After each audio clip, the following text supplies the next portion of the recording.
Mga katrops, welcome back ulit sa aking channel, Sports React PH. At ngayon nga ay pag-uusapan natin ang naibalitang rason bakit out si Stephen Curry sa Golden State Warriors ngayong araw laban sa Indiana Pacers.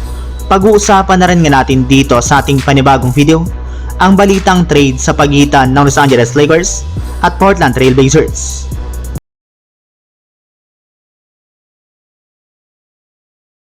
Katulad nga po ng inasahan mga katrops, hindi nga po talaga pinapaglaro ng Golden State Warriors si Stephen Curry sa kanilang mga back-to-back games ngayong season, since ayaw rin naman nga po nalang lumala pa ang sitwasyon ng injury nito sa kanyang tuhod.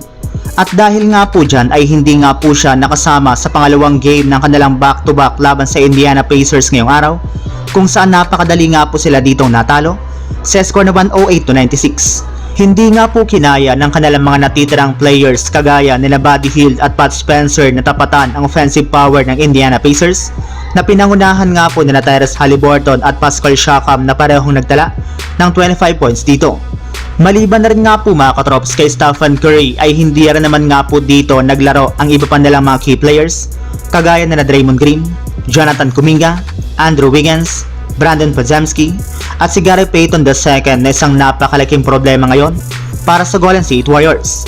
Hindi na rin naman nga po nila alam ngayon kung paano sila mananalo at maging competitive sa kanilang mga susunod na game, lalo pat sunod-sunod nga po ang pagtatamo ng injury ng halos lahat ng kanilang mga players. Samantala, punta naman tayo sa ating sunod na pag-uusapan sa balitang trade sa pagitan ng Los Angeles Lakers at Portland Trail Blazers. Official na nga po mga katrops, pinospone muli ng NBA ang magiging laro ng Lakers bukas ng umaga laban sa Spurs, bunsod pa rin sa nangyayaring wildfire sa lugar ng Los Angeles. Kaya as of now nga po mga katrops ay magpo-focus muna ang kanilang team sa nangyayari ngayon sa kanilang syudad.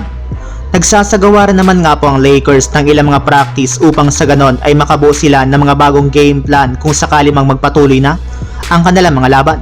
Bukod rin nga po dyan ay pinagpapatuloy para naman nga po ng Lakers ang pakikipag-trade talk ngayon sa iba't ibang front office. Sa katunayan, kinakausap na nga po nila Pelinka ang ilang mga teams kagaya na lamang ng Portland Trail Blazers na isa sa mga magiging seller sa trade market bago pa man sumapit ang trade deadline.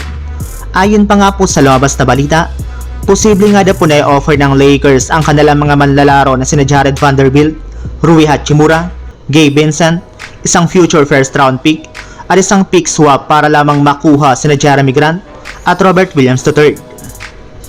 So yun lang mga katrops, ang handog kong story ngayong araw. Sana nag-enjoy kayo, please like and subscribe my YouTube channel, Sports React PH, para sa iba pang story at update patungkol sa NBA. Kita-kits muli sa ating susunod na video.